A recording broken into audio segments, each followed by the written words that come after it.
자, 한 여성이 엘리베이터에 저렇게 탑승을 합니다. 자, 그런데 문도 안 닫혔는데 올라가는 거 보이시죠? 자, 이 상황을 감지한 여성 버튼을 꾹꾹 눌러보지만 먹통의 무반응. 자, 바로 그때였습니다. 갑자기 엘리베이터가 쾅! 와, 세상에. 철제 상판이 내려앉았습니다. 자, 여성분 주저앉았고 지금 머리를 맞아서 아파하고 계시는데요.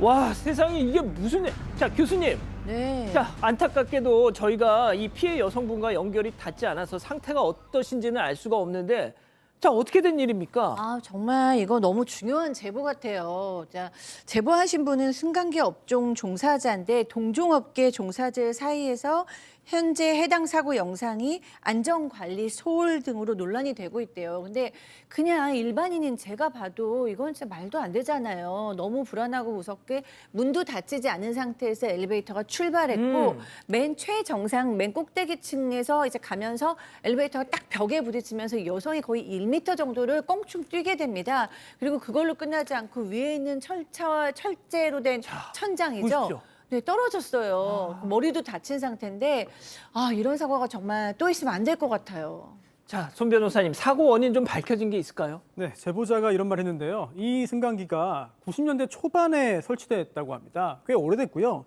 그래서 전면 교체가 필요한 모델이라고 주장했는데요. 당시에 이제 그 법적으로 요구되는 안전 부품만 보완하고 교체하면서 지금 운행하는 중인데, 그런데 그때 설치한 안전장치가 지금 작동되지 않는 것으로 보인다. 현재 이 업체가 의무 점검을 제대로 하지 않은 거 아니냐 이렇게 추정했는데 사실 확인이 필요하고요. 만약 문제가 있다면 여기에 따른 조치도 필요하겠습니다. 허리를 좀 다치셨을 것 같은데 아무쪼록 큰 부상 아니었기를 바라면서요. 23층 엘리베이터에 아이와 아빠가 올라탑니다. 아이의 학원을 데려다주는 길이었는데요. 잘 내려가던 엘리베이터가 갑자기 15층에서 덜컹하며 멈췄고 그 충격에 아이와 아빠 모두 바닥에 주저앉고 맙니다. 그런데 사고 이후 책임을 져야 할 아파트 관리사무소는 황당한 주장을 내놓으면서 아이 아빠의 속을 뒤집어 놓았다고 하는데요. 아이 아빠를 화나게 한 결정적인 한마디 무엇이었을까요? 자, 역시 제보 사건인데요. 와, 이거 진짜 충격적인 사건이에요, 이거. 네, 이게 지난달 28일인데요. 서울 영등포구에 있는 한 아파트에서 이제 제보자인 아이 아빠가 아이 학원 데려다 주려고 23층에서 저렇게 엘리베이터를 탑니다. 자, 이 영상 좀 잘 좀 보십시오. 네, 문이 닫히고요. 잘 내려가고 있었는데 15층쯤 지날 때 갑자기 크게 덜컹거리면서 멈추게 됩니다. 자, 문제 없어요, 지금까지는. 예, 저렇게 내려가다가 어머. 덜컹했습니다. 아이는 보시다시피 바닥에 그대로 넘어졌고요. 제보자 역시도 크게 휘청이면서 손잡이를 급하게 잡습니다. 비상벨도 막 눌러보는데 어떤 조치도 취해지지 않았습니다. 그러다가 이 멈춰있던 엘리베이터 문이 열려서 아이는 한달음에 나가는 모습이고요. 제보자는 자세히 보시면요. 문에 기대서 잘 움직이질 못합니다. 사고 충격 때문에 허리를 다쳐서 이 통증이 굉장히 심한 상황이었다고 합니다. 그래서요. 한참을 고민하다가 결국 엘리베이터를 다시 탑니다. 당시에 통증이 너무 심해서 차마 계단으로 내려갈 수가 없었던 상황이고 올라가야 하나 어떻게 해야 하나 한참을 고민하다가 너무 아파서 어쩔 수 없이 다시 탔다고 합니다. 그렇게 1층에 도착을 했는데 또 문이 안 열립니다. 아이고야. 결국 제보자가 이때는 직접 119에 신고를 했고요. 구조대원들이 도착해서 강제 개문을 했습니다. 지금 왔어. 네, 결국 17분 동안이나 이 엘리베이터 안에 갇혀 있어야 했습니다. 자, 들으신 것처럼 23층에서 15층으로 엘리베이터가 수직 낙하를 했습니다. 정말 제가 좀 자료를 찾아봤더니 엘리베이터가 추락할 때 이건 거의 진짜 자유낙하하는 거랑 똑같대요. 그래서 이게 덜컥 멈추게 되면 진짜 허리가 완전 확 나가버린다는 거예요. 자, 보신 것처럼 제보자는 아픈 허리를 부여잡고 병원부터 갔습니다. 자, 병원에서 보험 처리 어떻게 하실 거냐 이렇게 물었더니 물었고 제보자는 관리사무소 당연히 전화해서 이거 어떻게 해야 됩니까 물었대요. 자, 그런데 돌아온 답변 체크포인트 짚어보죠. 몸무게가 몇 킬로그램이세요? 아니, 여기서 몸무게가 도대체 왜 나오는 걸까요? 당시 관리사무소 기전 과장관하는 통화 내용 들어보시죠. 보험에 접수를 하게 되면 여기 이제 뭐 과실 비율이라는 게 항상 있잖아요. 그거를 아마 확인이 돼야 될 것 같아요. 과실이 있을 게 뭐가 있나요? 아는 건 전혀 몰라요. 그런데 제가 언뜻 보기에 지금 우리 그 사장님이 좀 체중이 있으시잖아. 그 아기랑 보니까 저기 뭐야 거기서 좀 이렇게 좀 움직임이 좀 장난을 좀 치신 것 같아. 노대나 이게 승강이잖아요. 그러다 보니까 이게 지금 현재 이상 반응이 오면 이게 급정거할 수도 있거든요. 아니 그러면 거기 안에서 움직이면은 엘리베이터 아니지 이제 정상적으로 움직이는 건 상관이 없는데 제가 보기에는 거기 보니까 애기랑 이제 하면서 이렇게 하신 것 같아. 그 원인이 또 거기에도 또 제가 보기에는 그래요. 박 변호사님 충격적입니다. 몸무게가 많이 나가는 뭐 저로서도 참 충격적이긴 한데 예. 지금 얘기가 이런 거예요. 보험에 청구를 하려고 그러면 과실을 좀 따져봐야 되는데 근데 사실은 저 상황에서 과실이 없을 거라고 생각하는데 그 과실 부분이 체중이 과실이라는 겁니다. 허허 이런.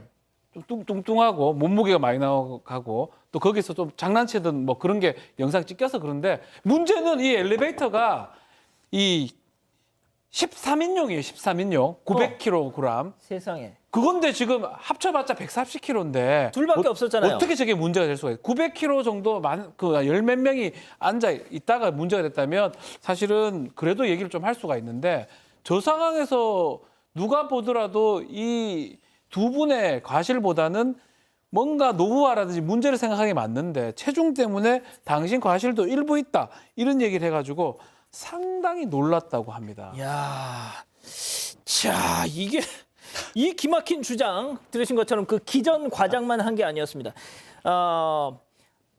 이 사람은 말이죠 제보자를 더 열받게 했다는데요. 이어서 들어보시죠. 예, 아까 엘리베이터에서 사고 난 사람인데요. 과장님이 저보고 과실비를 따져봐야 되겠다고 그렇게 얘기를 하셨어요. 아니 근데 저도 잠깐 봤는데 거기서 뭐 따님하고 뭐 이렇게 뭐 좀 행동을 좀 했으면요. 그러니까 이제 출근해서 이야기합시다. 저는 엘리베이터에서 사고 나가지고 지금 병원 왔다 갔다 하고 아니 그러니까 엘리베이터 사고가 괜히 나냐고요. 예, 여보세요? 예. 여보세요? 나? 네? 저 관리소장이요. 이 시간에 저한테 왜 전화하신 거죠? 아, 네, 제가 잘못 전화했네. 일단 술 한잔 마시구나. 죄송합니다. 여보세요? 예. 저 땅인데요. 아니 이 시간에 계속 전화하시는 거죠? 저한테? 나 몰라요. 미안해요. 네, 여보세요? 예, 왜 계속 전화하시는 거죠? 아, 근데 잘못했어요. 미안해요.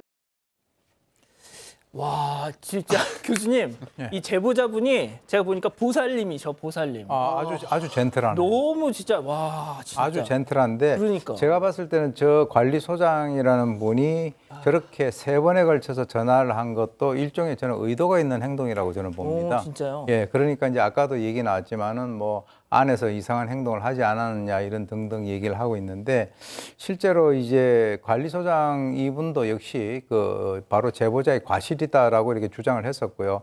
그래서 실제로 이제 사고가 괜히 나느냐 그러니까 당신이 지금 몸무게가 많이 나오고 안에서 움직였으니까 사고가 난 거 아니냐 이런 식으로 이제 몰아가는 것인데 실제로 뭐 그 다음날 그 술 때문인지 이 관리소장은 출근을 하지 않았고 그 기정과장이라는 사람은 여전히 이 제보자의 그 문제 때문에 이 사고가 났다 이렇게 얘기를 하고 있는데요.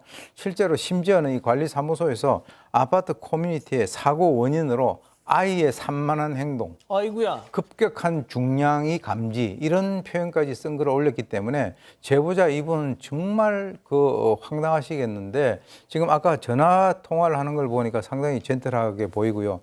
제가 봤을 때는 무슨 문제가 발생이 되면은 그 원인 파악을 정확하게 해야지 사실 이게 이 정도 선에서 끝나서 다행이지 저 커다란 사고가 발생될 수 있지 않습니까? 그런데 책임을 지지 않으려고 이 바둥대는 모습들 이제 좀 그만 봤으면 합니다. 양 변호사님 제가 아까 그 통화 중에서 관리소장님 그 워딩 중에 좀 그랬던 게 아니 그러니까 엘리베이터 사고가 괜히 나냐고요. 막 오히려 막 타박하듯이. 저 영상을 보고 저렇게 움직여서 사고가 나면 대한민국의 엘리베이터에 갇혀서 못 나오실 분들 너무 많을 것 같은데 뭐 뛰거나 한 것조차도 아니었잖아요.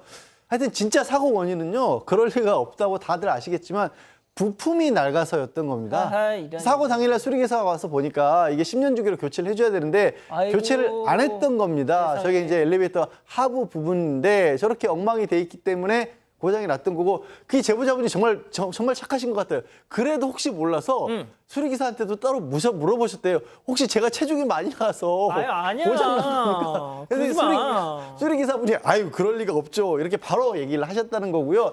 사흘 뒤에는 승강기 안전관리공단에서 나와서 조사를 했는데 이거 역시나 승강기 자체 문제지 사람 때문에 그런 거 아니다라고 결론을 냈고요. 거기서 끝나지가 않습니다. 이 관리사무소에서요. 입주민 대표, 승강기 안전관리공단 보험회사 손해사정인 다 모아놓고 회의까지 했대요. 세상에. 그 자리에서도 다른 사람들은 다 그럴 리가 없다고 하는데 끝까지 이 관리소장하고 이 기존 소장은 이거는 저 제보자분의 체중 때문이다. 이렇게 얘기를 해서 결국 거기서 고성이 오갔고 나중에는 이제 제보자분이 사과를 요구를 해서 그냥 관리사무소에서 그럼 사과문 게시하겠다. 사과를 한 것도 아니고 사과문 붙이겠다. 그러고 끝이 난 겁니다. 사과문이 올라갔으면 붙였으면 저희가 다루겠습니까? 안 붙였습니다. 하루 이틀 지나도 강간 무소속이었다고 하는데요. 안 올라오니까 사과문 자체에서 뭐 체중 언급한 부분 이런 것들 있을 줄 알았는데 결국 없다는 걸 확인한 다음에 결국 찾아가서 얘기를 합니다. 왜 체중 관련돼서 사과하지 않느냐라고 하니까 이 무슨 얘기를 하냐면 관리소장이 제보자에 당신이 써가 달라라고 황당한 말을 했다고 하면서 써주면 그걸 사과하겠다. 그러면서 관리소장이 심한 욕설을 내뱉으면서 사무실을 휙 나가버렸다고 합니다. 나중에 다시 또 관리사무소 찾아가가지고 얘기를 하니까 이때는 또 관리소장하고 그 기전과장이 업무방해죄로 이 제보자 고소한다면서 경찰을 불렀다고 합니다. 자, 근데 또 사고가 났어요. 네, 이 일 이후에도요 2번이나 더 사고가 났습니다. 심지어 한 번은 또 제보자의 딸이 안에 타고 있는데 사고가 났으니까 이 딸은 2번이나 사고를 겪은 겁니다. 이거 아까랑 다른 영상이죠? 네, 다른 영상입니다. 다른 사람이랑 타고 있는데 사고가 났던 거고요. 또 한 번은 관리사무소 직원 타고 있을 때 사고가 났다고 합니다. 세상에. 그래서 제보자는 덜컹. 이참에 노후화된 부분 좀 전면 교체하자 이렇게 얘기했는데요. 아무래도 돈이 걸려 있다 보니까 이게 쉽게 받아들여지지가 않는 상황입니다. 지금 저 따님이 지금 되게 안 좋다면서요, 양 변호사님. 그 딸이 혼자 사실 다행히도 좀 처음에 무릎이 아프다 그랬는데 크게 부상은 없었는데 문제는 트라우마가 생긴 거죠. 당연히 2번이나 그랬다. 예, 혼자서 엘리베이터를 못 탄답니다, 저 아이가. 그래서 소아정신과에 다녀야 될 그런 상황이라고 합니다. 아유,